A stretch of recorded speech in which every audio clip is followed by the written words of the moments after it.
ta sööb pekki ja mingit kala ja mune palju ja liharasvast palju, ei. See on see inimene, kes sööb putrusid, leiba, saia, šokolaadi, joob mahlasid, magusaid jogurteid, sest kõrged triglyceriidid on suhkur. Just ütleme selle korraks nüüd kõva häälega jälle üle, sest see oli nii oluline info, mida inimesed peaksid kuulma. Organismi enda toodetud rasv. Ja see ei tulene rasvast. Hallo, ei tulene rasvast, vaid just süsivesikute rohkest toidust, eks ju. Kui sul on juba sümptomeid, see on sulle nagu mürk. Miks sa seda mürki sööd? Aga kuidas inimene teab, et mul on pealteha, mul on kõik okei? Kuidas ma tean, äkki mul on kehas mingi põletik praegu, ma ise ei teagi seda. See ongi see low grade, madalatasemeline põletik. Et inimene saaks nüüd aru, mida ma pean tegema, et minu kehas ei oleks põletiga, kui ma pealtnäha tunnen ennast hästi.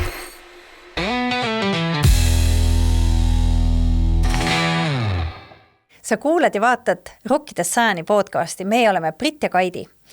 Ja täna meil on teemaks põletik. Me tahame teada saada, mis asi on põletik, kuidas see meie kehas üldse tekib ja mida ta meie kehas põhjustab. Ja kas põletik on ainult see, kui meil on hambaigeme põletik või meil on kopsupõletik või on põletikul veel mingid erinevaid vorme, mis meie tervist mõjutab?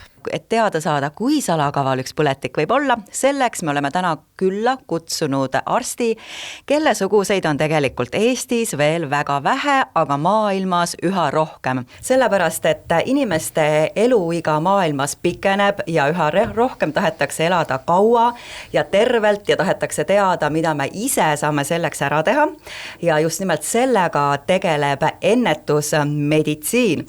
Ja Eesti tuntuim ennetusmeditsiini doktor on Sergei Saadi, ta on raamatu Veresuhkru ohtlikud saladused autor. Tal on kaasaegsed teadmised biohäkkimise ja pikaealisuse tehnoloogiate valdkonnas. Tema terviseteemalised videod sotsiaalmeedias on ääretult populaarsed, tal on väga palju jälgijaid, ta peab loenguid, esineb palju meedias ja ikka selleks, et Eesti inimesed saaksid kaua ja tervemana elada. Doktor Saadi, ma mäletan, et see oli päris mitu aastat tagasi, kui ma läksin oma perearsti juurde, aga seal perearsti kabinetis istusite hoopis teie. Ma ei tea, kas te asendasite seal või ma käisin seal üsna harva, aga ma mäletan, et see oli ainus kord, kus mul tõepoolest ma tundsin, et arst tegeleb minuga, tunneb huvi mu vastu.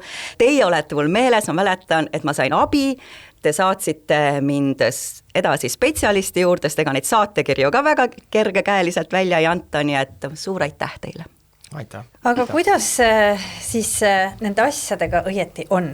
Et kas tõesti see 50 võib olla tänapäeval uus 30 ja mida see tegelikult tähendab, et meil on kronoloogiline vanus, meil on bioloogiline vanus?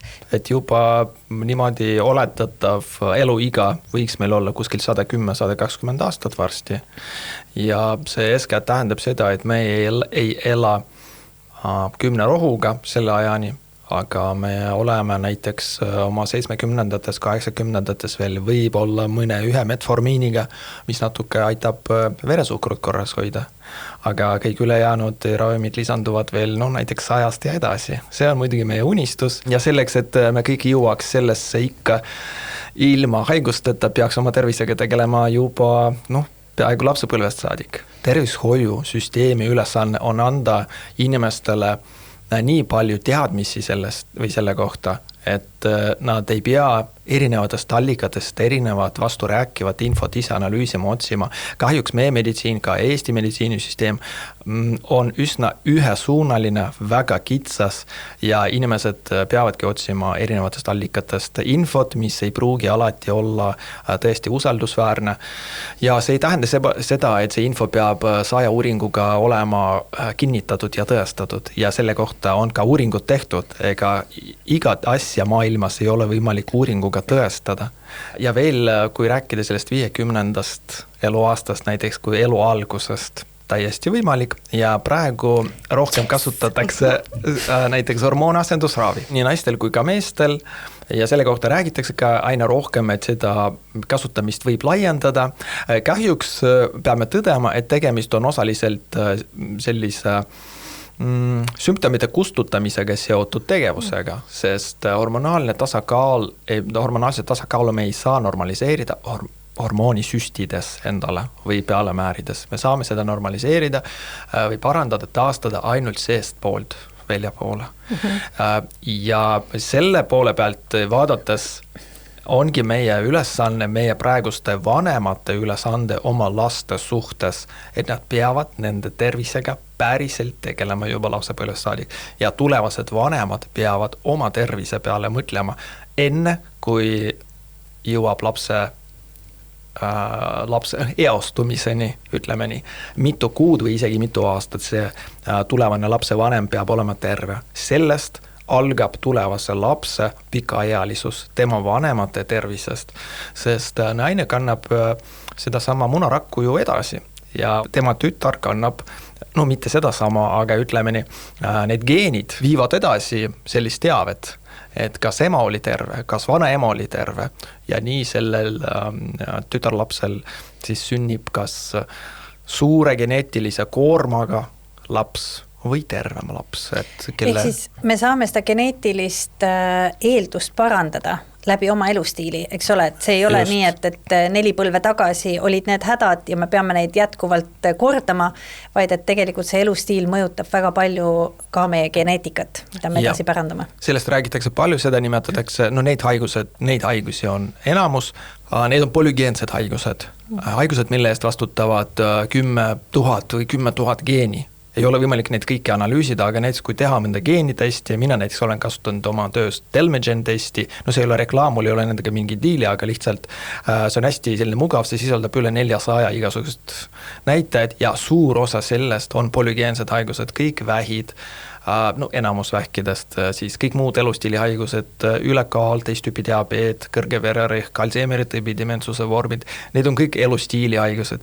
L-soodumus võib olla 10% ja ülejäänud 90% on see, kuidas me oma eluga neid geene kas pärsime, mis haiguse eest vastutavad, või vastupidi stimuleerime neid geene, mis vastutavad pikaealisuse eest. Võt see on väga hea, ma korraks toon selle veel kõva häälega välja selles mõttes, et inimesed ei võta tihti vastutust oma elu eest ja pärast kurdavad, et tegelikult ikkagi 90% sõltub meie enda elustiilist ja sellest, kuidas me oma elu elame, et kas me trigerdame siis selle vähigeeni või mis iganes haiguse geeni või me pärsime. Et tõesti see on väga oluline info, et meil on võimalik neid pärssida ja hoida need kontrolli all. Aga inimesed lähevad arsti juurde, kui nad tunnevad, et neil võib-olla on midagi viga, on ju. Tehakse analüüsid, võetakse näpust verd, aga see analüüs näitab, et kõik on korras. Ja teie veebilehelt ma lugesin, et olen sinu teejuht tervise, ainevahetuse ja pikaealisuse maailmas, aitan sul mõista, miks sa ei tunne ennast hästi isegi siis, kui analüüsid ütlevad, et kõik on korras. No ma hakkasin sellest aru saama väga ammu, aga ei saanud kuidagi rakendada oma töös, sest kui sa töötad lihtsalt riiklikus süsteemis perearstina, sul ei ole lihtsalt aega, sul on 15 minutit, 20 minutit vastuvõtu peale ja sa jõuad kõike ära teha, välja arvatud, et sa üldse ei saa analüüsida neid andmeid ja sa ei saa täispilti kokku panna. Sa näed, et see vereproov on korras, kaebus on, sa ütled inimesele, et see võib olla seotud sellega, võib-olla ei ole. Mine teise juurde, kes vaatab. Teine vaatab täpselt sama pilguga. Vaatab analüüsi, ütleb, võib olla seotud, võib-olla ei ole. Pigem ütlen ei. Siis ta läheb 3. juurde ja nii käibki see, aga peab keegi olema, kes vaatab, analüüsib ja võtab kokku nii seda uuringut, mis on tehtud ja seda ja kui on seal mingi väike kõrvalkalle, siin on väike kõrvalkalle ja geneetilistel soodumust vaatab, elustiili, ravimeid ja paneb seda kõike kokku. Meil on küll praegu Eestis need andmevaaturid ja kõik arstidele mõeldud abistavad süsteemid ka olemas või on tulemas. Nii et mingisuguseid algoritme võib juba sealt saada, et kuidas sa saad inimest uurida või millises suunas vaadata. Aga neid on sageli ikkagi üsna šabloonsed lähenemised. Et siin me oleme väga kaugel personaliseeritud meditsiini. See on veel üks oluline osa sellest samast, et kui see inimene otsib abi, kui ta ei leia kuskilt, me oleme harjunud sellise mõttega, et meil on ravi algoritmid, ravimiannused, analüüsid, no selge, et analüüsid üldiselt on erinevad meeste ja naiste jaoks, ikkagi kui te lähete Synlabi, siis te näete, et seal neid referentsvahemikud on erinevad naiste ja meeste jaoks. See on juba suur edasiminek. Ja muidugi. Selleks, et näiteks analüüsida, kuidas mõni elustiili ise näiteks, ma ei tea, paastumine või söömine või suhkrumõju või mingi sport näiteks meesterahvale võib see mõjuda hästi, kui ta isegi õhtul käib trennis, tal ei teki mingeid probleeme, sest tal ei ole menstruatsiooni, no kui naine hakkab trennis käima kell 7 õhtul mingit body pump'i tegema ja siis veel käib pärast seda veel sööb, kui jõuab koju ja nii edasi, temal küll võib see insuliiniresistentsus tekitada ja põhjustada igasuguseid muid terviseprobleeme, tsüklihäireid ja kõike mida iganes. Sellest tuleneb see, et kui pealt vaadates mõlemad justkui elavad tervet elu, aga ühel põhjustab, teisel ei põhjusta. See on lihtsalt sooline vahe, aga ei pruugi seda soolist vahet ka tulla. Sellepärast minu vastuvõtud vähemalt pool tundi, aga mul on ka 1,5 tundi vastuvõtted ja ka üle 2 tunniseid vastuvõtte olnud. Sest sageli inimesed võivad tulla ka 20 probleemiga, no ma panengi kirja, kokkugi tuleb 20 probleemi. Juuksed langevad välja, nahkuiv, hemorroidid, kõhulahtisus, kõhuvalu, menstruaaltsüklihäired, unetus, ärevus, depressioon, aneemia, rauavaegus, see ei ole ka minu eesmärk kõike seda parandada ja ühe vastuvõtuga. Ma ei ole ka keegi, kes kõike teab.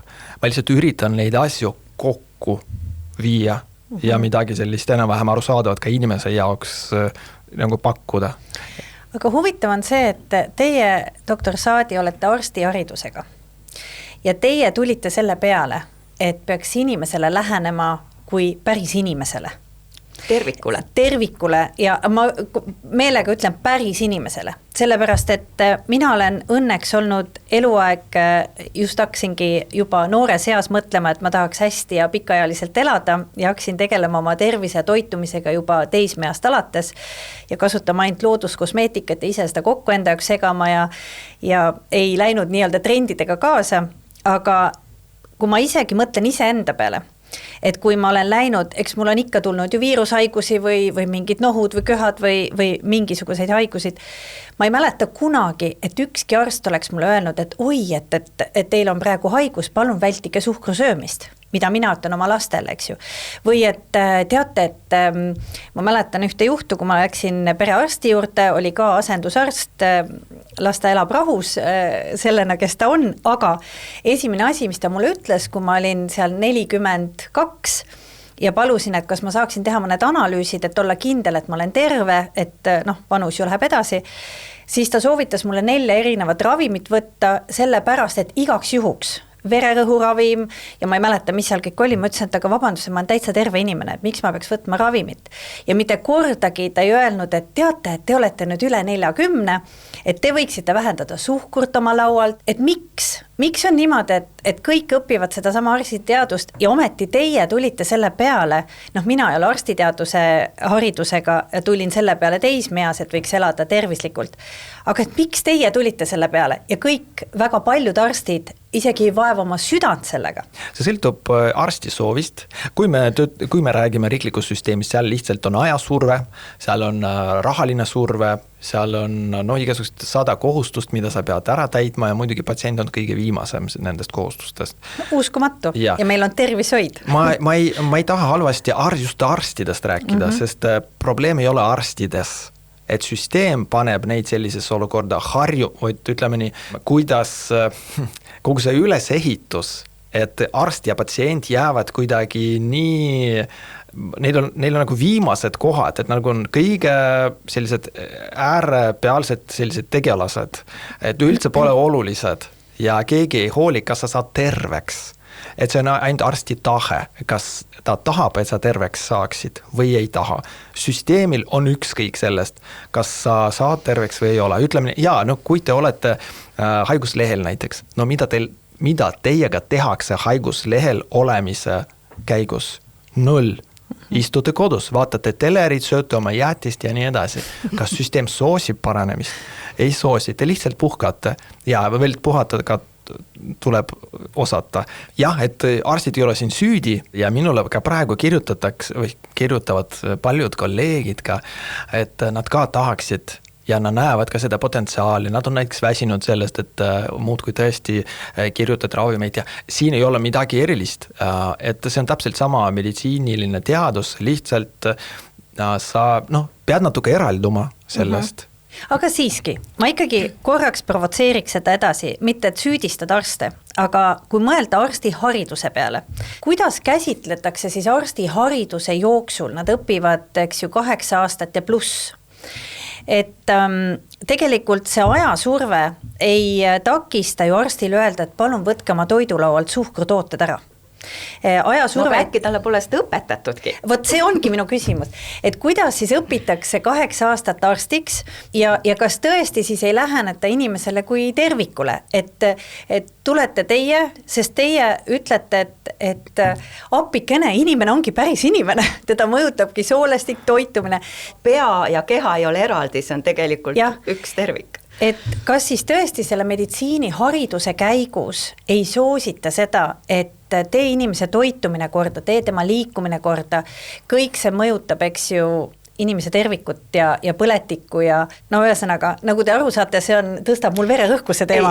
See rahune nüüd, et enne kui ma doktor Saadi teid kuulasin ka, ongi see, et meil ikkagi tegeletakse, mida te mainisite ka, ravimisega, ehk siis süsteem tegeleb tagajärgedega, mitte süsteem ei soosi nende siis selle tagajärgede ennetamist, mis oleks ju ka süsteemile vähem koormavam. Siin on 2 olulist osa. Üks osa, mis puudutab arste, kes tahaksid sellega tegeleda ja nad tegelevad. Näiteks kui tuleb noor arst ülikoolist või äsja residentuuri lõpetanud, nii nagu mina kunagi ka lõpetasin, ma tahtsin kõike välja ravida ja samas mul ei olnud võib-olla tõesti sellist nii sügavat teadmist, et ma pean elustiiliga tegelema. Kui keegi räägiks mulle sellest residentuuri ajal, et ma ei tea, aasta õpingust olekski elustiili meditsiin ja nüüd sa tuled ja sa tõesti oskad ja tunned. Muidu jah, sa tuled residentuurist ja sa pigem hakkad selline tablettide väljakirjutaja, olgem ausad, ja uuringutele suunaja ja siis nende uuringute analüüsija ja uue tableti ainult juurde väljakirjutaja, annuse tõstja oledki. Kahjuks nii. Ja teine asi on see, et inimese enda vastutus, millest me juba rääkisime.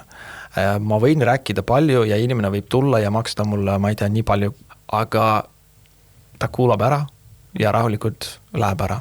Ja sageli on nii, et tuleb mees, ütles, et naine käskis tulla, tuleb, kuulab ära ja enam ma ei näe teda mitte kunagi. Ja süsteemil puuduvad võimalused jälgida, kuidas inimene järgib süsteemi soovitusi. Isegi?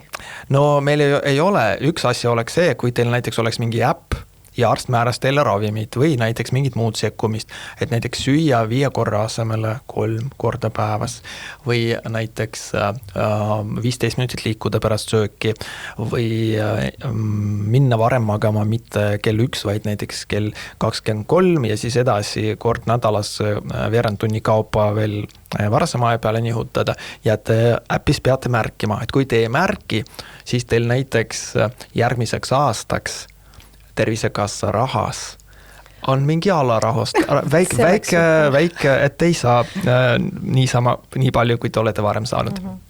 Et ei pea karistus olema ühelt poolt, teise poolt see võib olla mingi hüve, mida te saate selle eest, et te täitsite selle plaani ära, see puudub.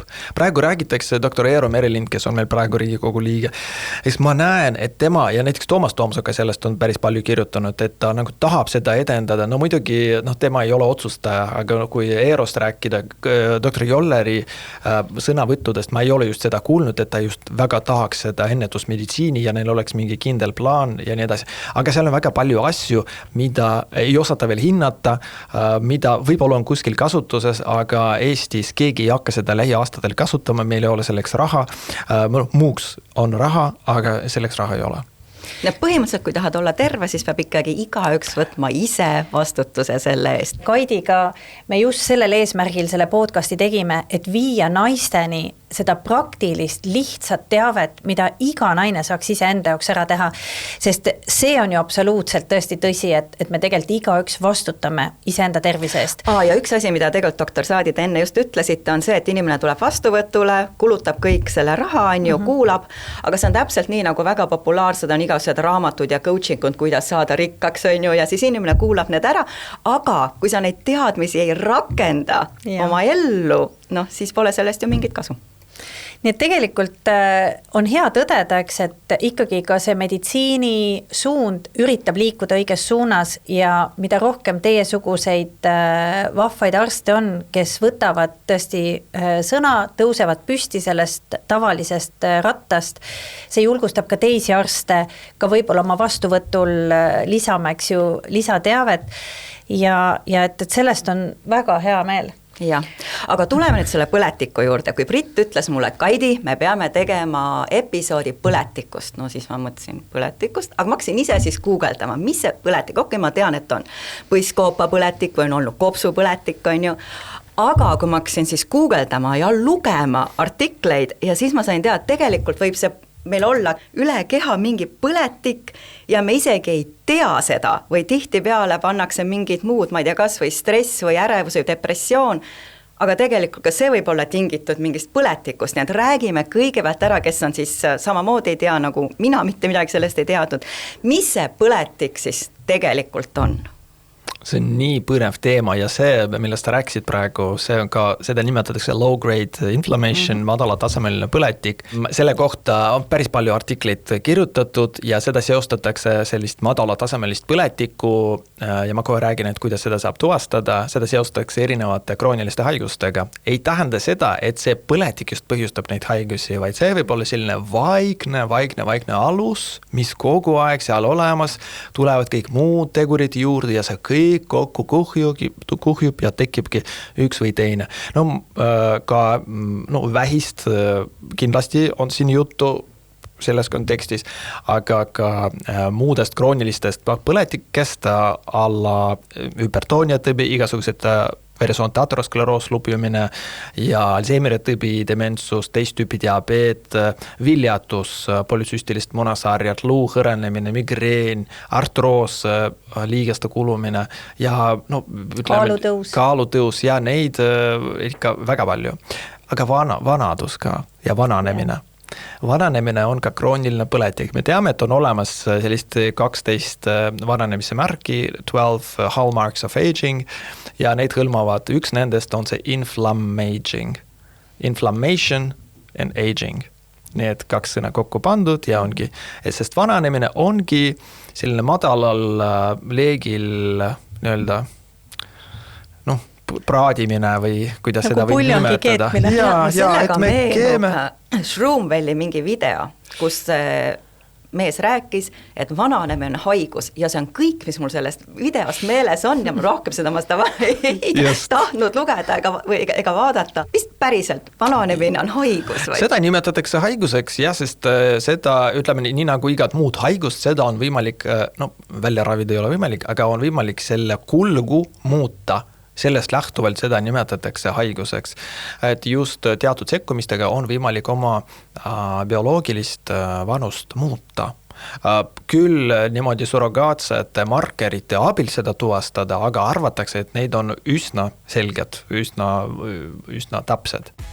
Me kohe jätkame doktor Sergei Saadiga jutuajamist, aga meil on sulle üks väga tähtis teadaanne, meie jaoks väga oluline teadaanne ja sina, kes sa meid kuulad praegu või vaatad, suur tänu sulle, et sa seda teed, suur tänu, et sa jälgid meie sotsmeedia lehti, et sa likeid seal neid videoklippe, mis me üles paneme ja et sa jälgid meid Spotify's ja YouTube'is.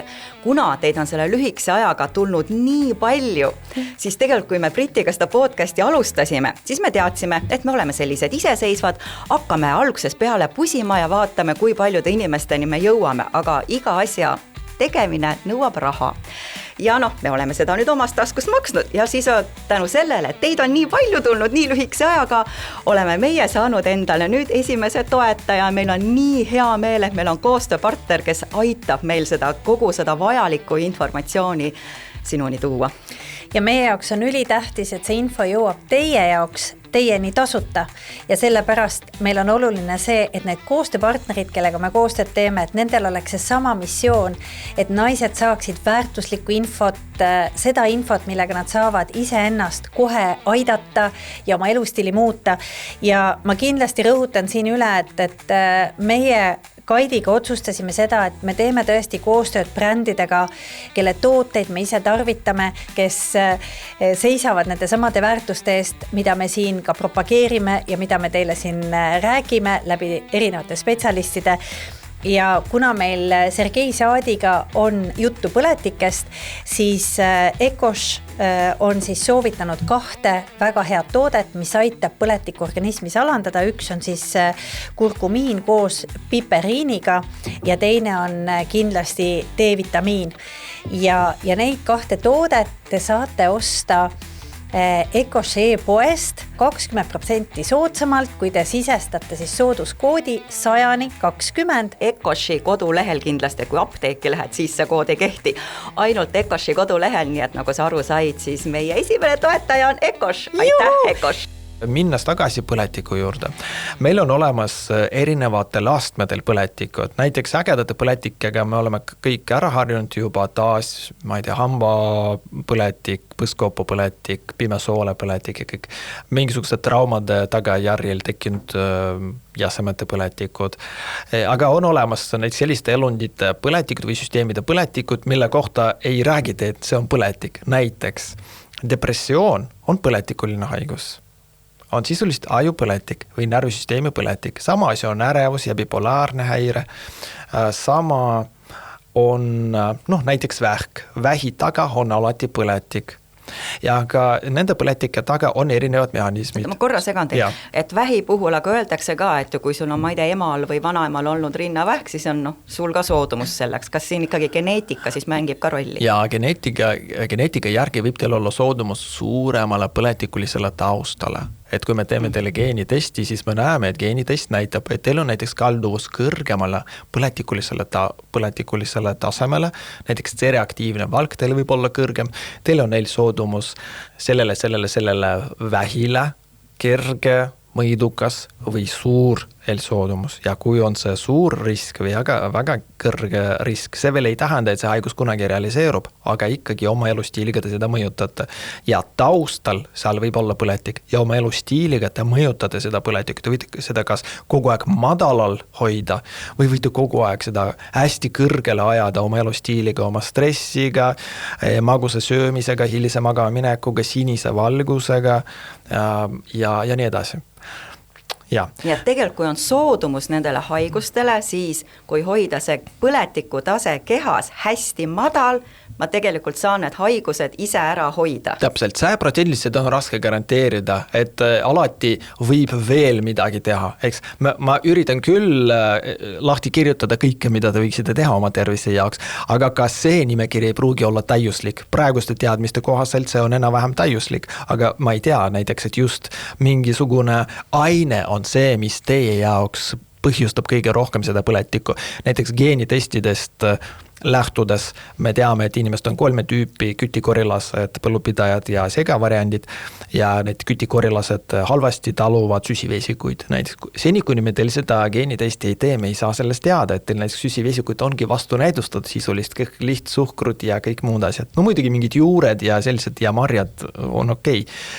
Kui te olete põllupidaja, siis te pigem paremini talute neid süsivesikuid ja kui te olete segavariant, et näiteks üks vanem oli teil kütikorilane, teine põllupidaja, siis võimalus, et te saate nagu mõlemalt vanemalt selle geeni. Aga kuidas inimene teab, et mul on mul on kõik okei, kuidas ma tean, äkki mul on kehas mingi põletik praegu, ma ise ei teagi seda. See ongi see low grade, madalatasemeline põletik. See väljendub erinevate sümptomitega. ja reeglina need ei ole haigused, need on sümptomid või sündroomid. Siia võib kuuluda näiteks seesama insuliiniresistentsuse sündroom. Sündroom on sümptomite kogum.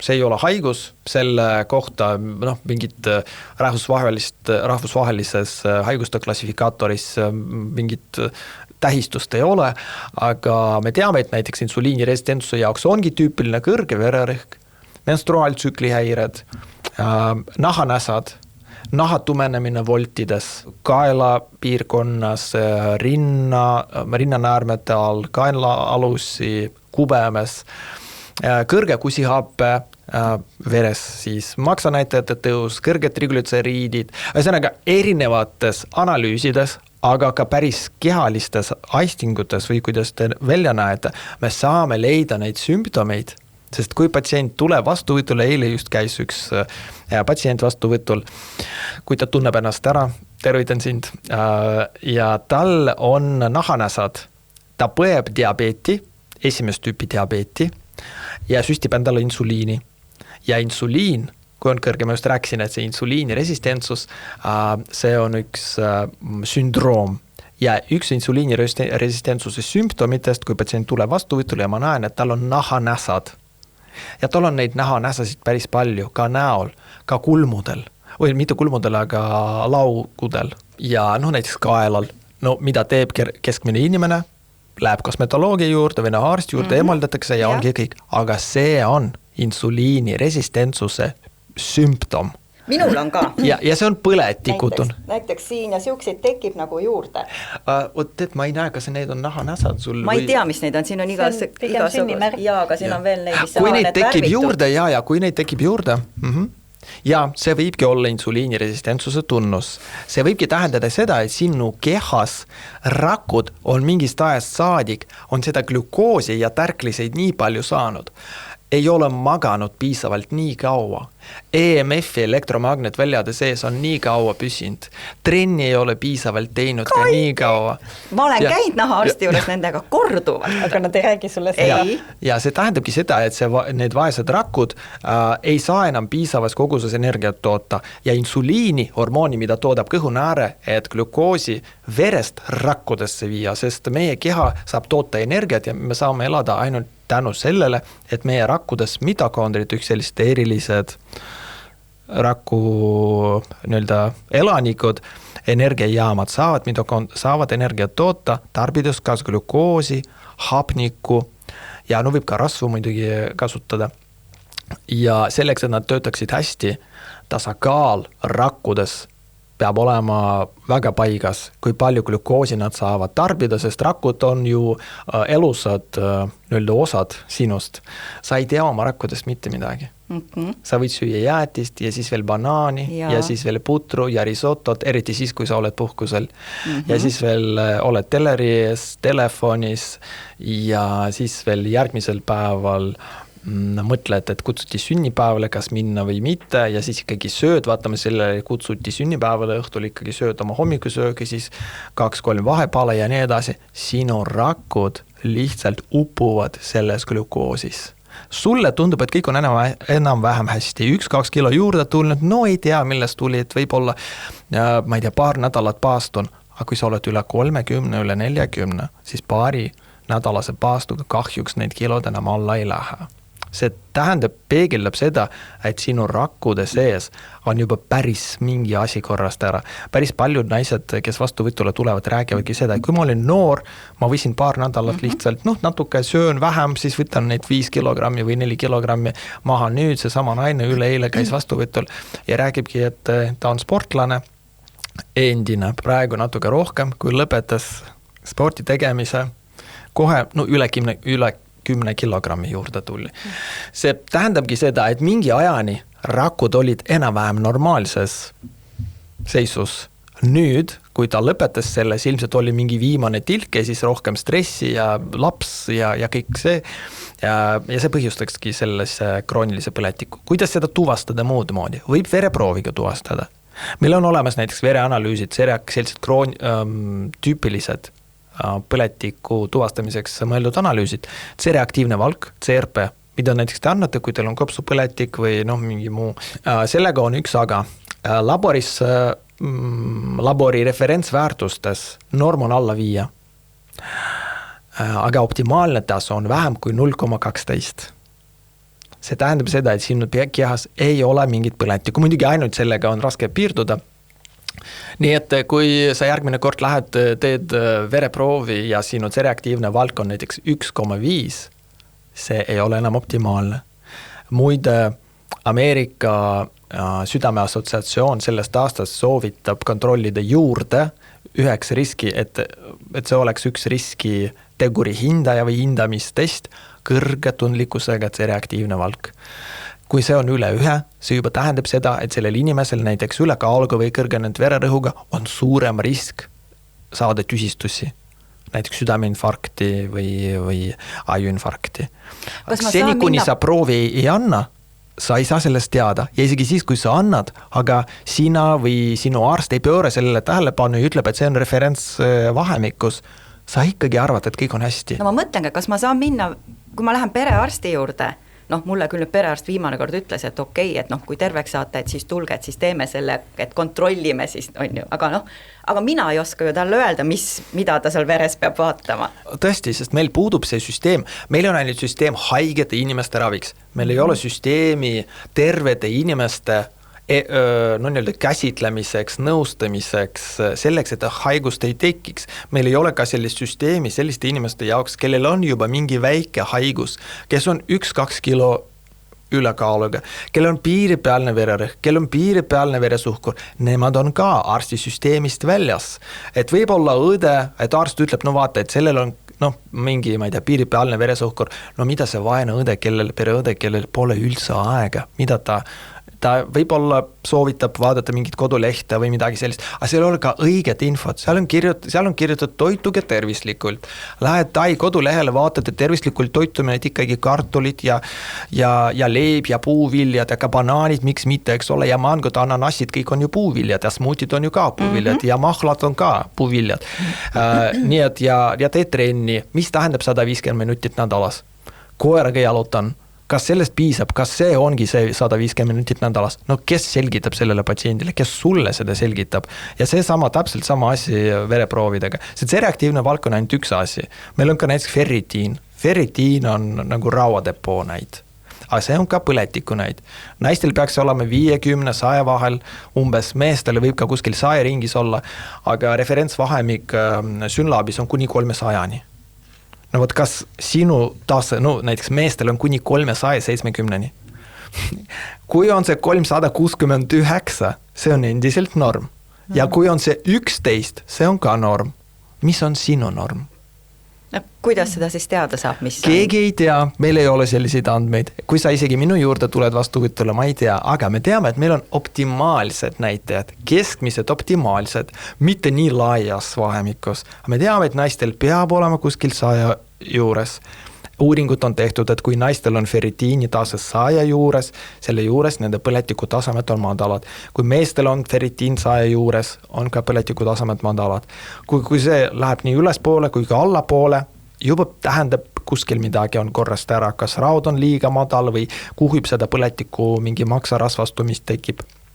Veel on üks selline vana hea põletiku näit nagu ESR, eritrotsüütide settereaktsioon või settekiirus. See on hästi ebaspetsiifiline, seda on varem rohkem kasutatud näiteks pahaloomuliste kasvajate üldiselt ka põletike diagnoosimiseks. Veel on näiteks fibrinogeen. Fibrinogeen on üks hüübivuse näit ja seda väga harva kasutatakse, aga on leitud, et see võib olla kasulik, eriti südame-veresoonkonna süsteemi riskide hindamiseks, et hinnata, kas veresoontes on põletikku.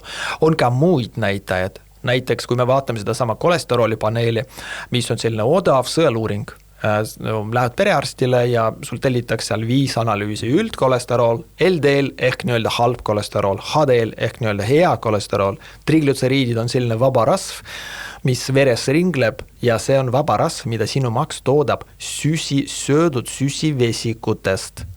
Sest meie keha on nii tark, ta oskab erinevatest asjadest toota seda, mida ta saab kasutada, mis on talle parasjagu vaja. Nii et kõrged triglütseriidid tähendavadki, kui on neid on üle 1,7, tähendavadki seda, et kas sul on kas rasvastunud maks, kas sul on insuliiniresistent, ütleme nii, see on insuliiniresistentsuse tunnus. Aga üldiselt sellesse suhtutakse niimoodi, et sul on kõrged triglütseriidid, määrame sulle triglütseriidide vähendamiseks rohtu. Sul on kõrge kusihappe, määrame kusihappe vastu rohtu ja hakkad vähem liha sööma. Või kui sul on kõrge kolesterol, määrame rohtu. Määrame ka rohtu, ja. Elustiilist räägitakse siis kõrge kolesterolist nii palju, et mune enam ei söö, eks, ja rasvast enam ei söö. Munade kohta on sellel aastal just selline üsna lõplik uuring juba tuli, aga eelmisel aastal oli sarnast sisuga uuring, et mune kolesterooli või sellest seosest võib üldse ära unustada igaveseks, et mune võib süüa, neid ei tõsta kolesterooli. Kõik muud rasvad, looduslikud rasvad võivad seda kolesterooli tõsta, aga see ei mõjuta südame-veresoonkonna põletikku või suremust. Mõned uuringud on näidanud seost, LDL-i seost, mitte põhjuslikku seost. Me teame, et see on ka üks selline culprit, et see on selline väga oluline takistus uuringutes, et on väga raske põhjuslikku seost leida, sest sa ikka pead niimoodi neid kahte gruppi jälgima ja eralda neid ja et nad peavad elama siis mingis kindlas keskkonnas laboris ja sööma ainult seda toitu, mida sa talle annad. Ja nad kõik peavad elama ainult ühesugustes tingimustes, mitte suitsetada, sama õhku hingata ja nii edasi. Seda on praktiliselt võimatu teha. Nii et on leidnud muidugi, et kolesterooli rohud on seotud riskide vähendamisega, aga kas on kolesterool siin süüdi? Me teame, et kui seda kolesterooli vastast rohtu määrata, see vähendab põletikku. Läbi selle paraneb veresoonte sisekesta seis ja see ennetab insulti ja infarkti, mitte LDL kolesterooli üksi maha võtmine sellest süsteemist. Aga räägime siis korraks veel täpsemalt, et kui me mõtleme selle küpses eas naise peale, seal 45+, et me juba rääkisime, eks ju, et kaalutõus on üks viide sellele, et mis on need lihtsad siis ütleme sümptomid, mida iga naine, kui ta praegu meid kuulab, et ta saab mõelda, et või tõesti, et mul on tekkinud mingi müstiline kaalutõus, eks ju, just kõhupiirkonnas võib-olla või reitel, siis teine teema, eks ju, on kindlasti tselluliid, et kas tselluliid on normaalne, kas see ainult on siis viide sellele, et meie naha elastsus on vähenenud ja see nahaaluskude on nagu nii-öelda nähtavale tulnud või tselluliid on ikkagi ka viide põletikule. Ja mis on veel need siis nagu äratuntavad nagu sümptomid ja mis on need esimesed sammud, mida iga naine võiks hakata juba täna tegema? Ma lisan ühe asja veel, et kas siin saab ka, kuna nüüd räägitakse üha rohkem menopausist ja nendest menopausi sümptomitest, nagu kaalutõus, mida sa mainisid, aga ja nüüd me panemegi need nagu siis menopausi arvele, on ju. Aga kas see võib olla ka see, et mul on see menopaus, perimenopaus, menopaus, postmenopaus, aga tegelikult mu keha on põletikus ja tänu sellele see võimendab neid menopausi sümptomeid? Ülekaal on peamine. Tundub, et üks peamisi tunnuseid, millega tullakse vastuvõtule. Aga keha otsustab kaalus juurde võtta alati mingil põhjusel. Reeglina see põhjus praegu on teatud tüüpi stress või erinevate stresside kombinatsioon. See tõstab söögiisu, krooniline stress alati tõstab söögiisu, äge stress vähendab söögiisu, krooniline stress alati tõstab söögiisu, eriti magusa ja rammusa toidu järele. Kaalus juurde võtmine, eriti kõhupiirkonnas. Meil on kahte tüüpi ülekaalu, kas õuna ja pirni kujuline, õuna kuju ülekaalu, seda praegu esineb väga palju rohkem, kui oli varem ülekaal. Õun, kui on vöö ümber suureneb. Kaks peenikest jalga all. Okei, ja pirn on siis, kui on puusad laiad. Pirn, kui on puusad, aga vöökoht jääb kitsaks, ja. See on metaboolses mõistes nagu kasulikum, kui on puusad suuremad.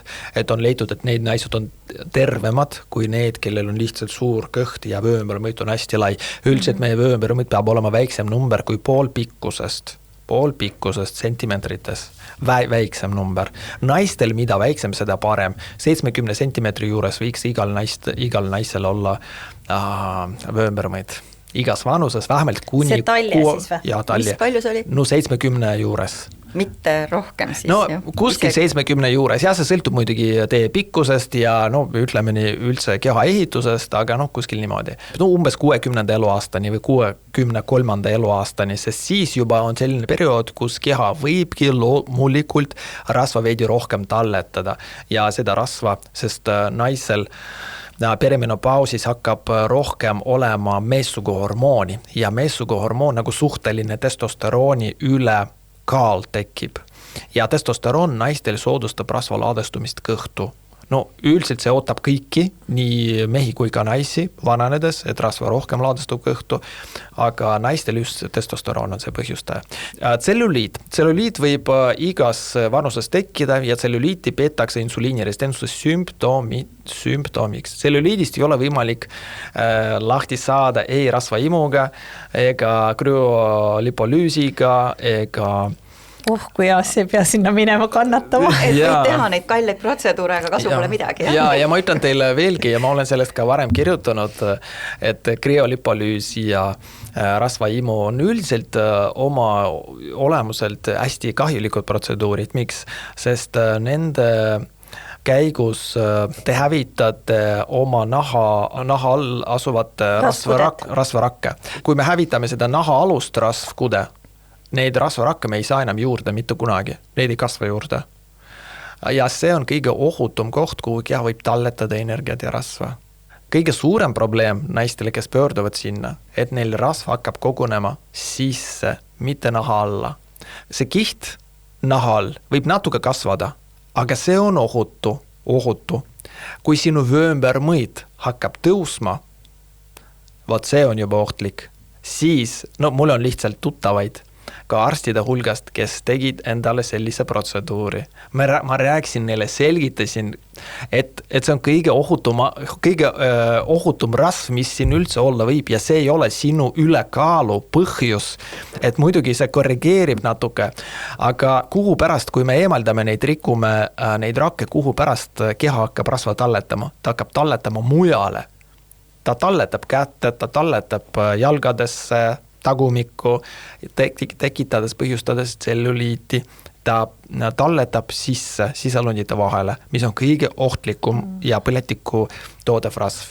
Mis puudutab tselluliiti, tselluliit on otsene insuliiniresistentsuse tagajärg ja tselluliiti saab välja ravida siis, kui me käsitleme insuliiniresistentsust.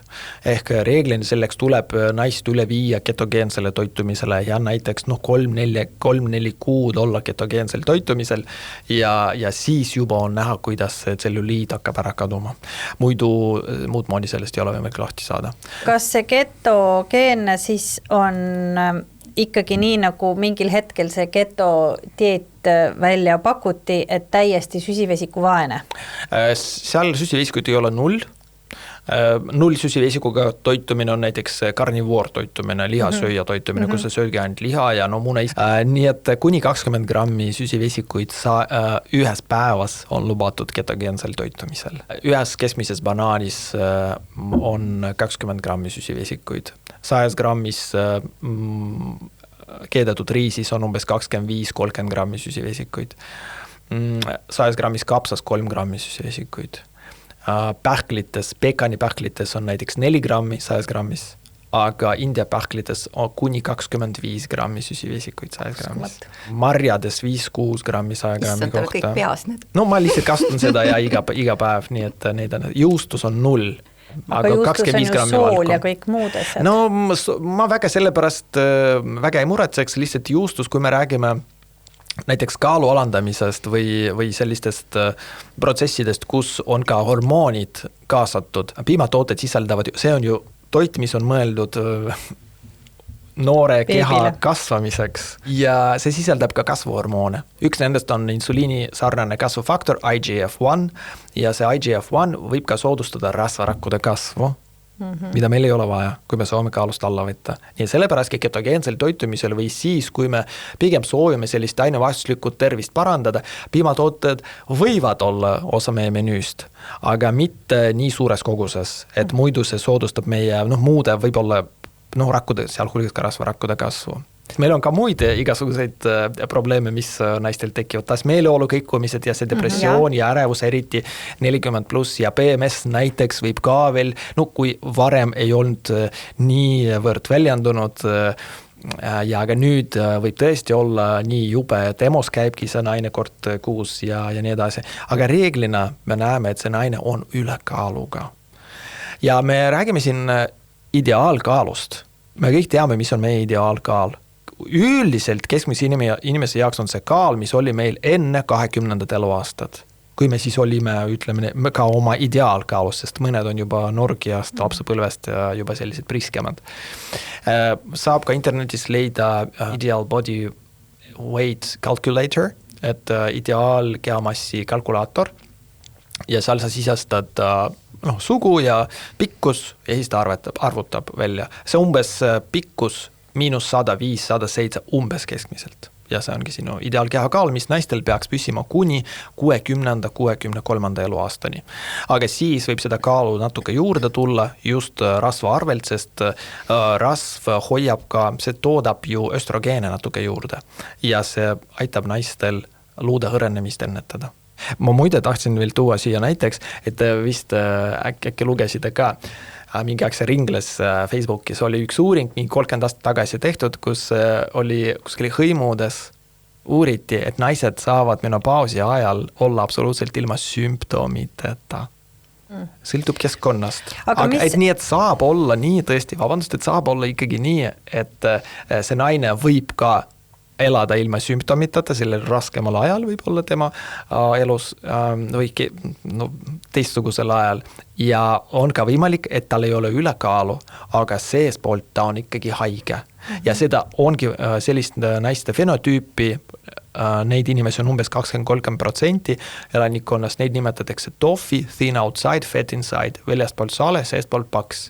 Nii et tema elundite vahel ja tema elundite sees ongi väga palju põletikku ja rasva ja seda saab vereproovidega näiteks tuvastada. Mina olen aastaid naistele rääkinud ka siis, kui ma olen seda Smart Detoxi toitumist teinud, just seda, et täna oma keha, kui ta näitab sulle välispidiselt rasva näol, et midagi on su elustiilis valesti, et tegelikult ma olen alati öelnud seda, et kõige keerulisem on nendel naistel, kuna ma tegelen põhiliselt naistega, kellel väliselt ei ole justkui mitte midagi viga ja nad ei oskagi aimata, et nende elustiili peaks korrigeerima, et minu enda keha on ka selline, et mul kohe, kui on liiga suur stress või midagi on paigast ära, siis mul hakkab natukene kaalu koguma, eks ju.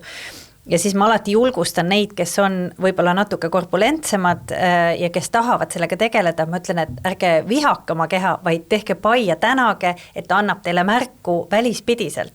Aga ma tahtsin korraks selle insuliiniresistentsuse kohta veel täpsustada, et kuidas siis seda nagu lihtsas keeles öelda naisele, et naisele, kes kuulab, et mis see on ja mis selle vältimiseks siis tuleks teha igapäevases elus juba täna. Ma tahtsin veel sulle su eelmise välütlemise öelda, et kui sul hakkab ülekaalu natuke juurde tekkima, eks, et tuleb oma keha tänada, aga mitte mingil juhul ei tohi toitu piirata sel ajal, ei tohi kaloreid lugeda. See on väga oluline ja ma tahtsin seda ka rõhutada tänases saates, et kõik, mis puudutab, mis tahes probleem tekib kehas, me võime paastuda, aga eesmärgil mitte kaalust alla võtta. Me võime paastuda, et oma keha noorendada, me võime taastuda, et põletikku vähendada, me võime paastuda ainult teatud päevad kuus, mitte kuude kaupa selleks, et ülekaalust lahti saada. Sellest mõttest tuleb üldse ära unustada ja mitte kunagi selle peale enam mitte mõelda. Et kaloreid lugeda ja toitu kaaluda. Ja see on just sellega otseselt seotud, et tuleb süsivesikuid lugeda, mitte kaloreid.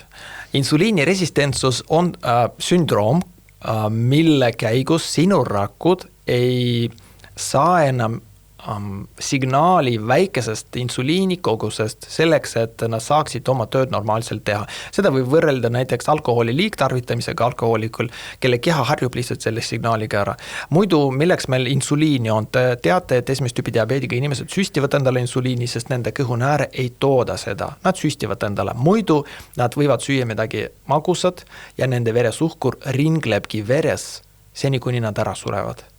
sest rakud ei saa seda glükoosi kasutada, verest ei saa sisse võtta. Insuliini ongi vaja selleks, et insuliin on nagu võti, see avab rakke selleks, et need rakud saaksid seda glükoosi sisse saada. Ja kui me oleme noored, aktiivsed, võib-olla, ma ei tea, käime trennis ja normaalselt enam-vähem magame, kõik meie rakud tahavad glükoosi saada, nad tahavad sellest energiat toota, mida vanemaks me jääme.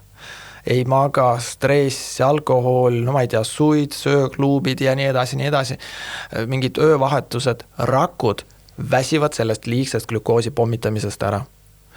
Ja mingi aeg tekibki selline olukord, kus tuleb uus signaal, sa sõid banaani näiteks, aga rakk ei taha enam seda, sest tal on eelmisest korrast veel glükoos töötlemata, sest sa ei läinud trenni, sa 2 ööd ei maganud ja nii edasi, et ta ei jõudnud sellest nii palju, ta ei jõudnud kosuda, ei jõudnud seda energiat ära kasutada.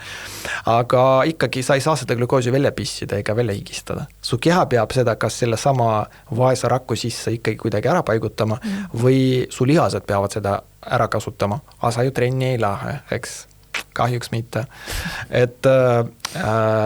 Ja siis sinu kõhunääre peab nii palju insuliini tootma, et selle ühe väikse võtme asemele ta sisestab selle rakku sisse nii palju neid võtmekesi igalt poolt, et ikka kuidagi vägisi suruma seda glükoosi sisse. Ja siis su glükoos langeb veres, rakk sisse, rakk saab lisa glükoosi sisse, aga ta ei saa endiselt sellega mitte midagi peale hakata. Ja sellest kujunebki välja insuliiniresistentsussündroom, kus üle kogu keha rakud on glükoosi täis, ei reageeri enam väiksele insuliini signaalile, on vaja 10 korda rohkem insuliini, 20 korda rohkem insuliini, et rakk saaks glükoosi sisse, mida ta muidu enam ei taha. Ja meie ülesanne insuliiniresistentsuse parandamises ongi glükoosist lahti saada, et rakk vabanekski olemasolevast ja saakski normaalselt uuesti energiat toota, aga selleks on vaja natuke vaeva näha ja siis süsivesikuid piirata, rohkem puhata, uitnärvi stimuleerida, õues viibida, trenni teha ja nii edasi.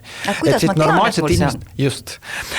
Analüüside alusel, me oleme siin juba rääkinud põletiku näitajatest, et neid samad, näiteks see sama ferritiini võib ka olla kaudne insuliiniresistentsuse näit, kui see on üle 100, üle 150. Kusihappe, kõik on harjunud sellega, et see on podagra näit. Võib ka olla podagra näit, aga üldiselt on see kas rasvmaksa näit, aga rasvmaks on alati insuliiniresistentsuse tunnus. No mitte alati, enamusel juhtumidest. Ja mis veel? Tühja kõhuga insuliin. Ei ole 100% õige analüüs alati iga ühe jaoks, et insuliiniresistentsust tuvastada. Insuliin on see hormoon, mida kõhunääre eritab, et hommikul see peab olema madal. Aga insuliiniresistentsusega inimestel glükoosi kehas on nii palju kogu aeg ja nende maks seda aina toodab juurde, et keha peab isegi tühja kõhuga tootma nii palju insuliini, et seda igaks juhuks tal oleks. Et näiteks mul on olnud ka patsiente, Synlab, või kuhu iganes te lähete, insuliini norm on kuni 20-ni ametlik, aga optimaalne tase alla 6. Kes ütleb teile, et kui te tulete ja teil on see insuliini tase 19, öeldakse, et on normaalne. Aga see tähendab seda, et see on tõstnud teie teisttüüpi diabeedi riske 5 korda. Oota, mis see normaalne näit siis alla 6. Alla 6, jah. Ja, aga muidu alla 20 ja on selline ametlik norm. Lisaks 3 kuu keskmine veresuhkur ehk glükeeritud hemoglobiin ehk HbA1c, HbA1c või selline pikk veresuhkur seda nimetatakse. Selle referentsvahemik on 4-6, aga optimaalne tase on 5, täpselt keskel. Aga kahjuks meie labor ka ei näita midagi, ei kollasega ega millegagi, kui see on 5,9. Aga 5,7 on juba eeldiabeet ja kõrgem. Ja kahjuks Eestis ka puuduvad, ma leidsin ühe juhise, ametliku juhise, kus on ka kirjas, et meil Eesti juhiste järgi eeldiabeet algabki alates 6, kui on see tase 6 ja kõrgem. Aga tegelikult Ameerikas on see tase 5,7 ja kõrgem, aga meil on päris palju inimesi, kellel on see 3 kuu keskmine veresuhkur 5,7, 5,8 aastaid. Nad ei tea, et nad on eeldiabeedis. Nad käivad ja kurdavad, et neil on kõrge vererõhk, rasvastunud maks, ülekaal ja mis tahes, aga veresuhkur on neil veel korras. Tänu sellele, et insuliin on neil nii kõrge, et see surub rakkudesse seda veresuhk nagu glükoosi sisse, et verre jääks natuke vähem veel eeldiabeedi tasemel, aga see tähendab seda, et inimese keha ja geenid siin just mängivad rolli. Et võib oma keha 1000 korda tänada sellest, millist tööd ta teeb meie jaoks. Ja neid analüüse, mida me teeme, see on nii väike marginaalne osa sellest, mida me saaksime potentsiaalselt teada oma kehast. Lihtsalt me kasutame valesid teste selleks, et kui me arvame haigusi diagnoosida. Me endiselt üritame diagnoosida teist tüüpi diabeeti veresuhkru järgi. Kaasaegsemate lähenemiste alusel või arvamuste lähenemisel on see vale lähenemine, sest veresuhkur on siin lihtsalt üks kõrvalviibija, üks juba tagajärg. Oleks alati mõistlik mõõta insuliini ja näiteks see krafttest, veel üks test, mida me kasutame, seda saab ainult saatekirjaga ja paljud arstid seda ka ei tee, kus inimene joob glükoosi ära ja siis 2 või 3 tunni jooksul või Hayashi test, krafttest, selline lühendatud krafttest ja siis 2-3 tunni jooksul mõõdetakse talle glükoosi ja insuliini koos. Muidu klassikalise testi, L-diabeedi testi korral seda ei mõõdata, aga me mõõdame insuliini ja see on selline dünaamiline test. Lisaks kõrged triglütseriidid on see kolesterooli paneelis, need näidud, triglütseriid. Ja kui te näete, et ülakaalulisel, infarktiga inimestel triglütseriidid on peaaegu alati kõrged. Aga see ei tähenda seda, et see inimene, triglütseriid on rasv. Kõige lihtsustatam arusaam sellest, et see inimene sööb rasvast, ma ei tea, ta sööb pekki ja mingit kala ja mune palju ja liharasvast palju. Ei, see on see inimene, kes sööb putrusid, leiba, saia, šokolaadi, joob mahlasid, magusaid jogurteid, sest kõrged triglütseriidid on suhkur. Just ütleme selle korraks nüüd kõvale jälle üle, sest see oli nii oluline info, mida inimesed peaksid kuulma. Ehk siis triglütseriid on rasv ja see on see organismi enda toodetud rasv ja see ei tulene rasvast. Hallo, ei tulene rasvast, vaid just süsivesikute rohkest toidust, eks ju, teraviljadest ja sellistest. Ehk siis räägime korraks nüüd selle sama asja üle veel, et mis on need siis teraviljad või kuidas üldse teravilja siis tarbida. On räägitud ka viimasel ajal, et pudru on mõistlik ööotse leotada enne. Et kas see vähendab seda süsivesikute hulka, ta vähendab, eks ju, seda keemilist koostist teraviljas, mis tekitab selle paisumise efekti või see nii-öelda see tera kasvatamise efekti. Et kas see on lahendus või peaks üldse üleüldiselt vähendama kogu süsivesikute hulka? Palju odavat toitu loomadele mõeldud üldiselt. Muidugi inimesed võivad ka seda süüa, mul ei ole mitte midagi selle vastu ja ma saan aru, et paljud inimesed on ka veganid ja näiteks see on nende põhitoit. Aga see ei tähenda seda, et see toit toob meile kasu. Kui see inimene on põllupidaja profiiliga, geneetilise profiiliga, kui kõik tema vanavanemad, esivanemad on olnud Aafrika või Vahemere piirkonna elanikud, siis suurema tõenäosusega tema talub neid hästi. Kui ta on Põhjamaade juurtega, siis ta on pigem kütikorilase profiiliga, siis see ei ole tema toit.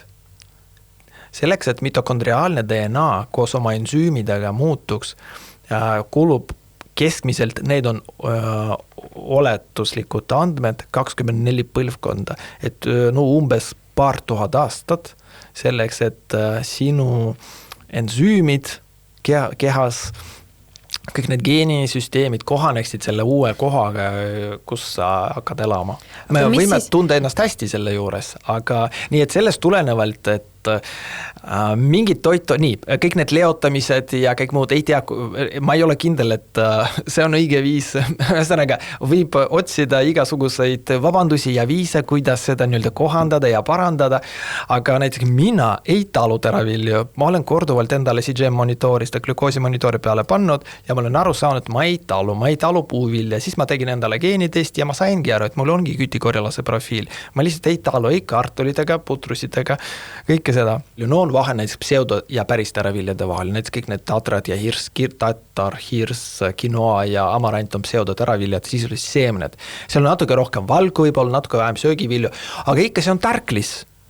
Me võime seda leotada, me võime seda keeta, me võime seda pärast külmkapis hoida öö jooksul, et seda resistentset tärklist natuke suurendada, aga ega ainult 20% sellest muutub resistentseks tärkliseks, ülejäänud 80% nagu oli tärklis tavaline, see laguneb glükoosiks. Ja mis on glükoos? Glükoos on kõrged triglyceriidid, on maksa ja lihaste rasvumine, on kõrge vererõhk, on dementsus ja kõik muu.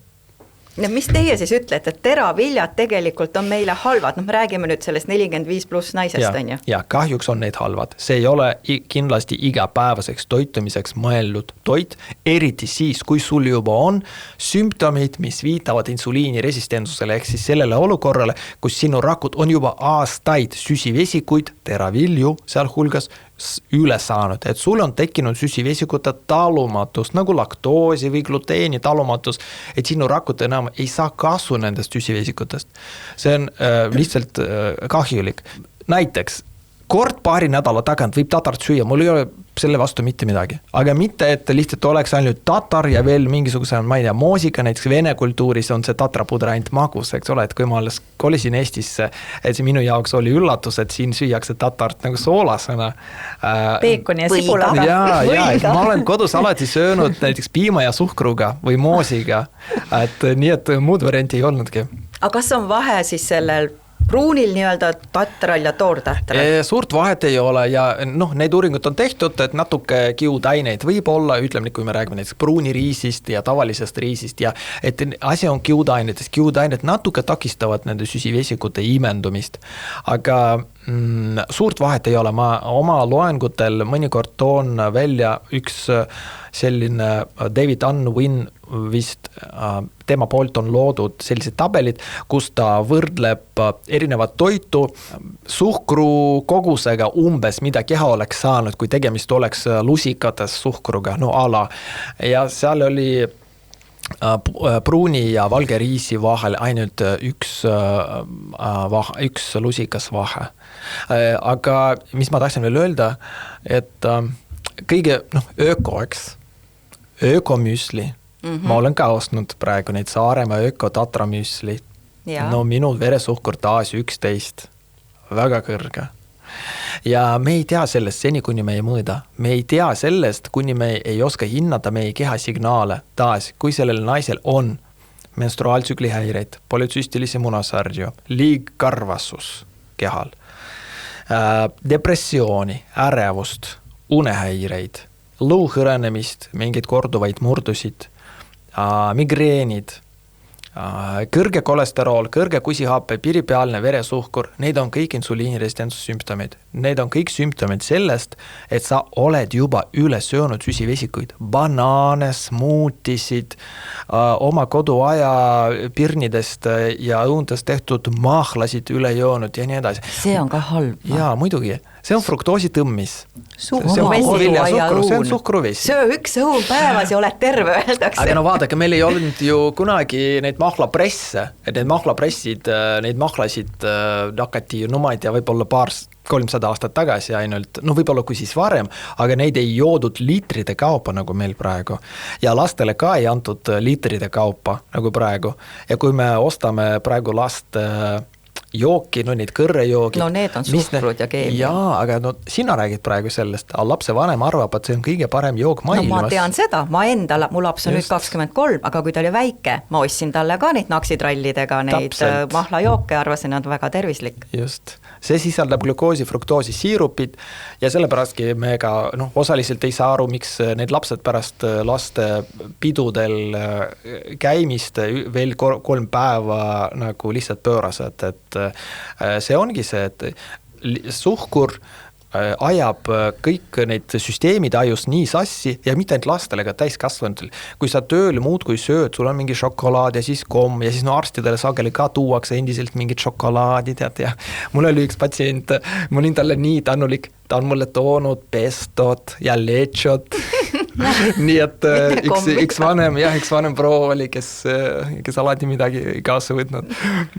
Ja, aga muidu või sageli kontorites ongi vahepalaks küpsised või kuivatatud puuviljad. Vahet ei ole, kuivatatud puuvili sisaldab kuni 20 korda rohkem fruktoosi võrreldes tavalise puuviljaga, sest vesi on välja aurustunud, aga fruktoos on ju alles jäänud. Kogu selliselt on 20 korda rohkem.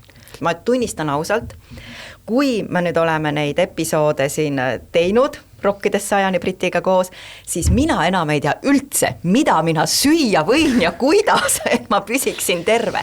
Ja samas olen ma üha rohkem saan aru sellest, et minu tervis sõltub sellest, mida ma söön, kuidas ma magan ja kui palju ma liigun, et need 3 on ikkagi siis need elustiili, siis need 3 põhialustala, kuigi muidugi räägitakse kogu aeg meedias, kogu aeg söö tervislikult, on ju liigu, maga ja see on nagu sõna, need on sellised nagu tühisteks sõnakõlksudeks juba muutunud, et inimesel ei lähe need nagu väga kordagi enam, aga tõepoolest, mida rohkem ma siin süübin, ma enam ei tea, mida ma süüa või nüüd ma tean, et ma ei tohi teraviljaga süüa, kus ma arvasin, et quinoa, ma just nägin mingit menopausi teemalist postitust, kuidas quinoa on nii imehea.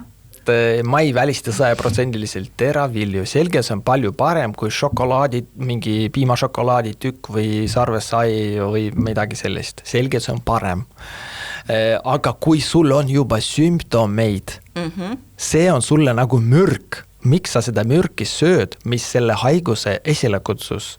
Ja need sümptomid on just enne mainisid. Jaa, just, et need kõik sümptomid, sisuliselt kõik need kroonilised haigused, mis meil on, naiste jaoks on eeskätt on menstruaaltsükli häired, valulikud ja sellised ebameeldivad PMS-id ja ma ei tea, migreenid ja akne ja kõik need. Sa võid natuke süüa, taas ei juhtu mitte midagi, ma ei tea, su läksid vanaema juurde ja sõid, aga nii, et iga hommik sul on ikkagi see ja sa arvad, et see on kasulik ja siis sul iga õhtu sa tellid veel sushi ja siis veel sa laupäeval lähed lapsega vanaema juures sööd veel pannkooke moosiga ja nii edasi ja see on nii-öelda selline hea traditsioon. No teeme ümber, teeme nii, et sina, sinu laps, sinu ema, siis on vanaema tahab kaua elada, et tema ka saaks tervislikumat toitu, mitte seda üle süsivesikute liigsust. Sa mainisid seda õunamahla, meil tehakse siiamaani, igaks sügis on ju, korjame neid õunu seal ja siis tuleb need sugulased kokku ja siis me pressime neid mahla ja kõik joovad talve läbi seda mahla liitrite viisi.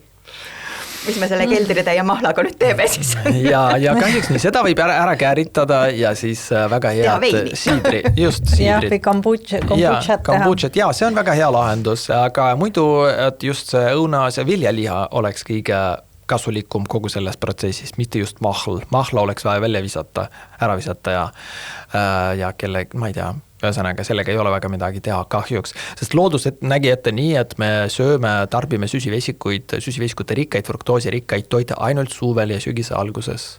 Selleks, et rasva talletada. Ülejäänud aeg, kui me tarbime fruktoosi rikast toitu, me anname kehale signaali, nagu oleks suvi ja sügis, et rasva oleks ette vaja talletada. Seega kõik need inimesed, kes söövad fruktoosi rikkaid toite, banaane, smuutisid ja mahlasid, nad annavadki kehale kogu aeg signaali, et talv on tulemas, et rasva on vaja talletada. Ja te inimesed ei saa mitte kunagi lahti oma rasvast, kui te oma banaane sööte ja smuutisid joote. Aga roheline paan, öeldakse, et kui banaan on veel roheline, no, siis ta on... Otsi vabandusi veel, otsi põhjuseid veel, ja. Ei, no ta ongi kiudaine rohkem siis. Nii on, roheline banaan, toores banaan on palju parem, sest see ongi kiudaine, see on prebiootik resistentse tärklisega.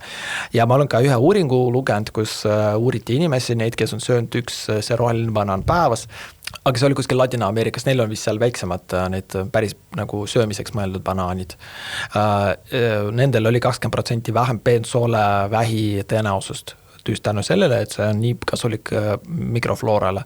Aga kui sa oled põhja juurtega, et siis banaan, mis tahes.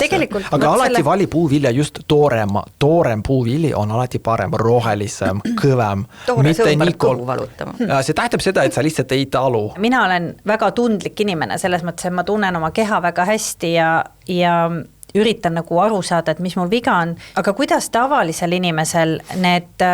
üks on see, et ta teeb vereanalüüsid, aga kui ta igapäevaselt sööb, et mis viitab sellele, et ta ei talu teravilju? Tõesti tuleb oma keha kuulata, see ongi ainuk asi. Muidugi, kui rääkida näiteks süsivesikutest üldiselt, ma ei taha ka öelda seda, et kõike võib süüa, aga mõõdukalt, et mulle ei meeldi see lause, mulle meeldib see lause, et sa pead sööma seda, mis hoiab sind tervena. Aga kui me lihtsalt ei oska seda tervist kuidagi tuvastada ja teised ka ei oska öelda, et mis see on, et meile öeldakse, et sa ju ise tunned oma keha kõige paremini ja kui mind keegi ei õpetatud, kuidas seda tunda, et vedas võib olla sinule, et kui tõesti sul oli keegi, kes näiteks või mingi õpetaja tõesti kuskil koolis, ülikoolis. Ma näen täna, kuna ma olen ka 25 aastat töötanud inimestega, ma näen tegelikult seda, et probleem ei ole mitte selles, et inimesed ei oskaks tunnetada oma keha, vaid probleem on selles, et inimesed on toidunarkomanid. Nad on nii suured toidusõltlased, et nii nagu iga narkoman, ta ei saa aru, et ta on narkoman.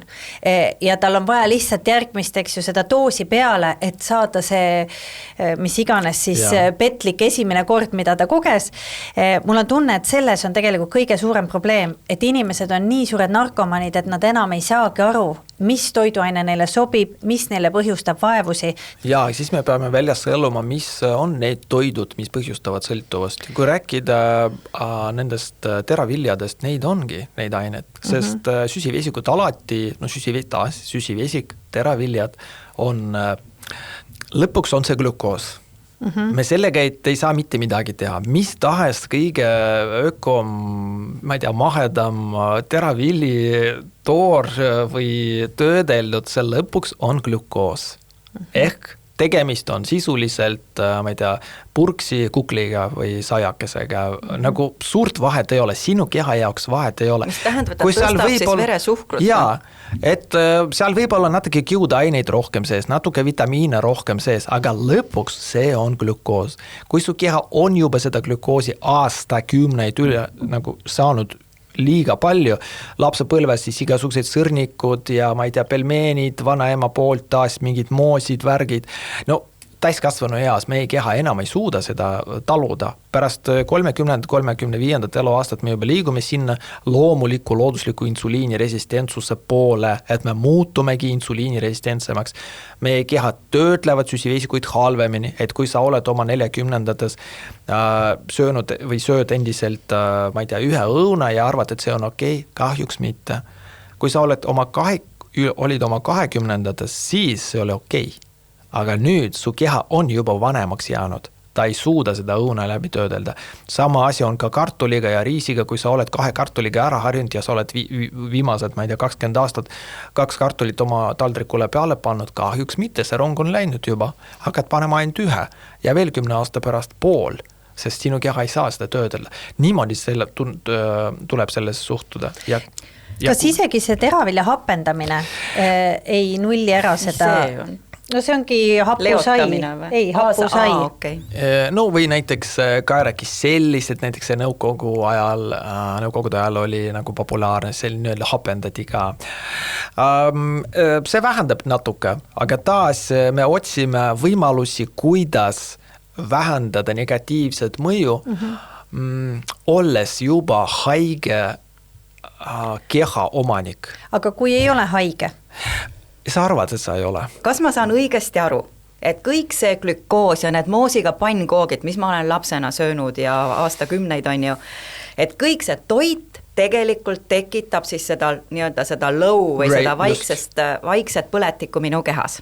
on see nii, sain õigesti aru tänase jutu kokkuvõtteks. Ja sellest võivad nüüd siis kasvada välja suuremad ja tõsisemad terviseprobleemid. Suurem osa haigustust tuleb meil ikka lapsepõlvest saadik, nii et kui sa oled olnud juba natuke priskem ja selline pontsakam lapsepõlvest, siis suure tõenäosusega sellel naisel ongi endometrioos, ongi polütsüstilised munasarjad, kalduvus teistüüpi diabeedile, ka rasedusajal ja nii edasi. Nii et jah, neid haigused tulevad lapsepõlvest. Ja sealhulgas ka depressioon, ärevus, mida tänapäeva noortel on väga palju. Just, aga me ei räägi ainult toitumisest, lihtsalt toit siin mängib olulist rolli ja insuliiniresistentsus. Et inimene saaks nüüd aru, mida ma pean tegema, et minu kehas ei oleks põletiga, kui ma pealt näha tunnen ennast hästi. Ja esimene on toitumine. Läheme üle süsivesikute vaesele toitumisele.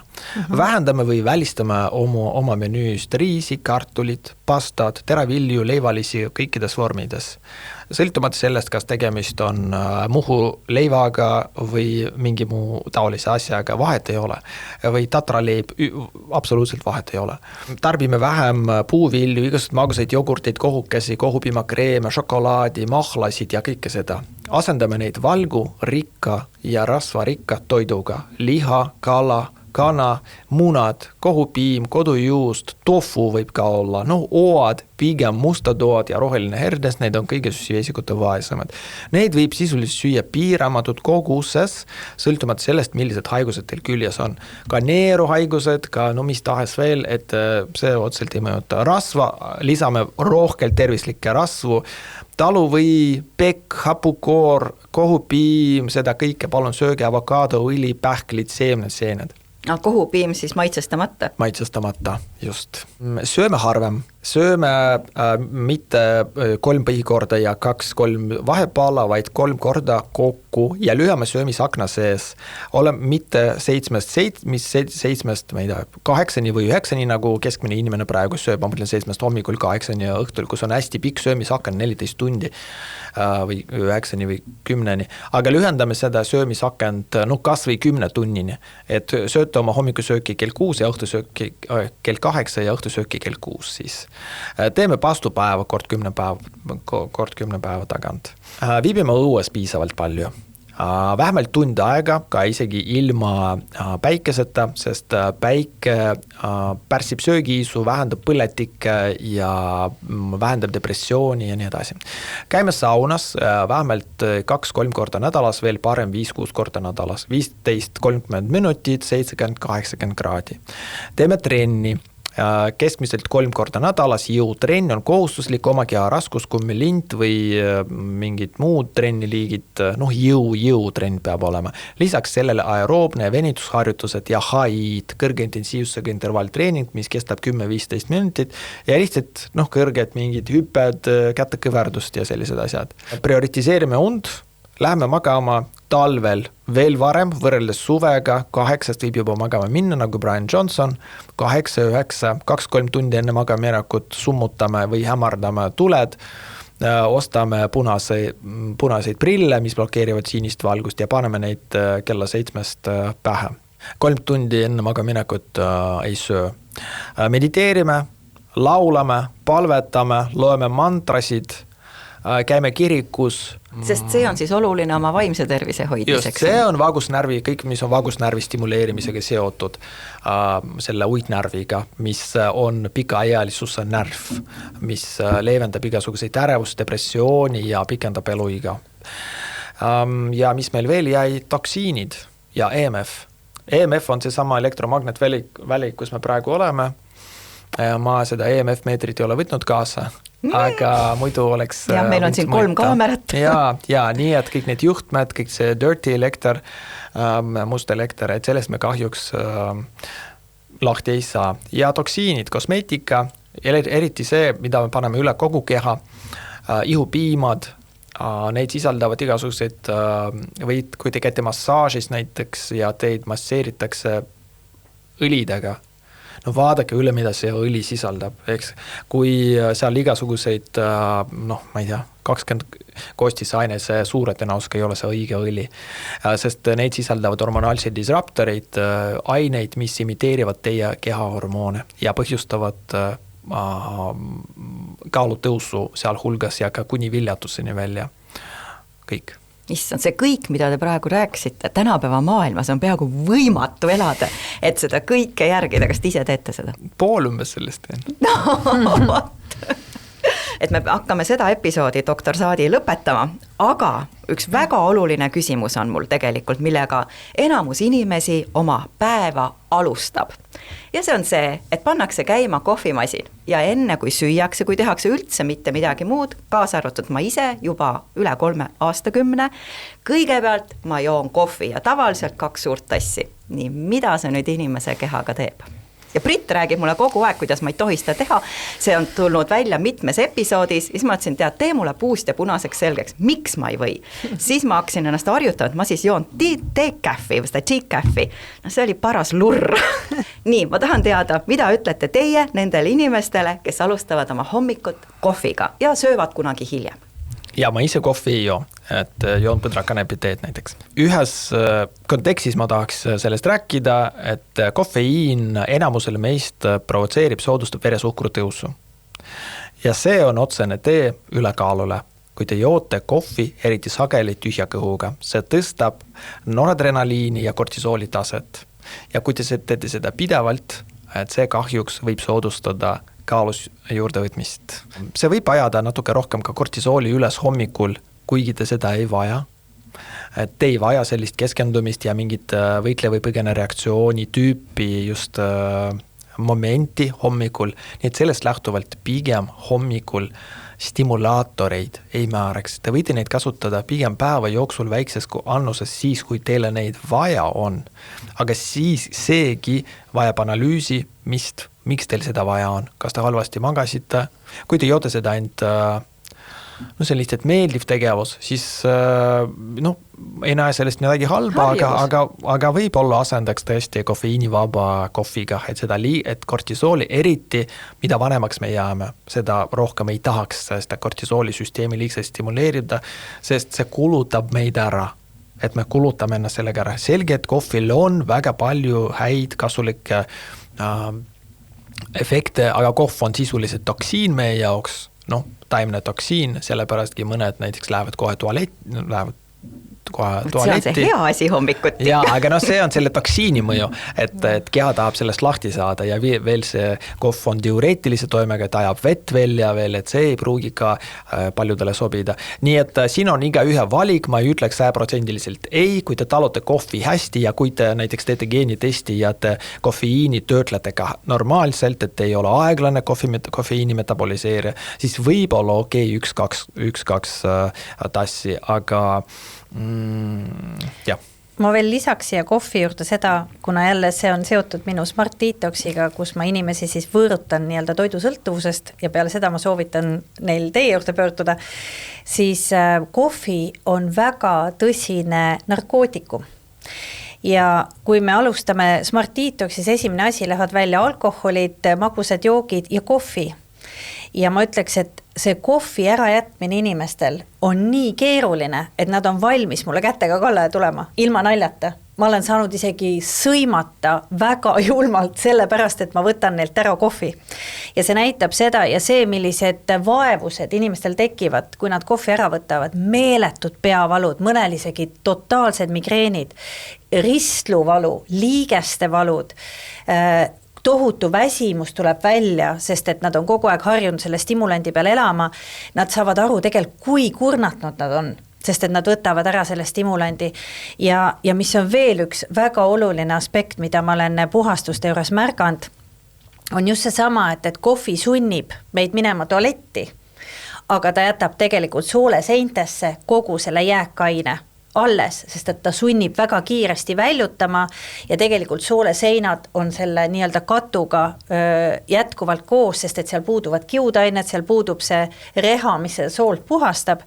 Ehk siis tegelikult see soole või jah, see niisugune soole kiire tühjendus selle kohvi abil on minu meelest ka üks väga ohtlikke asju, mis võib tekitada nii seda lekkivat soolt kui väga suuri põletikulisi protsesse. Nii et ütleme niimoodi, et kohvist puhastumine mingite perioodi ja ma panen su Smart Detoxi peale jaanuari keskel, ole selleks juba valmis, sest 8 nädalat ilma kohvita sul on täitsa uus elu. et see on tõesti tegelikult, ma olen näinud, kui mürgine see kohv on ja pluss veel need mürkained, millega neid taimi pritsitakse. Nii et no siis veel hallitus, eks ole. Ja veel just, et kohvi on tänapäeva must kuld ja või nii-öelda see, aga selle arvelt ongi siis selle kohvi kvaliteet, eks ju, väga madal ja ta on väga toksiline. No jätame selle kohvi teema nüüd siia, aga siis lõpetuseks, mis on nüüd teie viimane sõna inimestele, et ei oleks see keha põletikus? Mida ma siis tegema peaksin, et aru saada, kas mul on põletik või ei ole? Kui mul ei ole midagi viga pealt näha? Kuulake oma keha, kui teie kehas ei ole energiat, kui te hakkate tasakesi vett rohkem hoidma, kui keha hakkab vett hoidma, kui te võtate natuke kaalus juurde, kui on rohkem meeleolu kõikumisi, kui on kõhukinnisust, kui on nahaga probleeme, need on kõik märgid sellest, et suure tõenäosusega elustiilis midagi on korrast ära ja tegelege sellega ja kuulake oma keha ja otsige õige spetsialist, kes saaks võib-olla juhatada, et mida tuleb teha sellega. No siin on jälle see, et peab minema kõigepealt perearsti juurde, et saada, või siis minema tasulisse. Ja mis on need parameetrid, et kui inimene kas või ise omal käel läheb SYNLABi ja teeb ära need testid, et ta oskaks ka ise aru saada ja siis juba tõesti võib-olla pöörduda siis teie poole või hakata ise juba otsast korrigeerima oma elustiili, et me kindlasti paneme selle listi sinna üles, et aidata inimesi. Suur tänu, doktor Saadi. Aitäh! Aitäh!